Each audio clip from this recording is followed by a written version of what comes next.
Hey guys, in this video we're gonna go over how to watch multiple NFL games at once, okay? So to do this, guys, you need to, you know, get the multi-view, okay, with the NFL Sunday Ticket. So that is what you need to do. And if you are an NFL Sunday Ticket subscriber, you can choose your preferred combination of the out-of-market, NFL games, and then you can build your preferred multi-view on a smart TV or streaming device.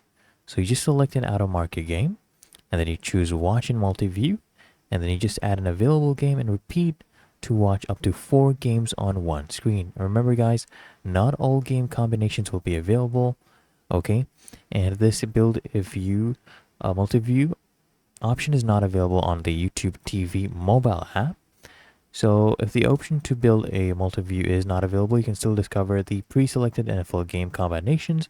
And basically, guys, games airing locally may be included with the pre-selected multi-views that are only available to watch with the YouTube TV base plan, okay?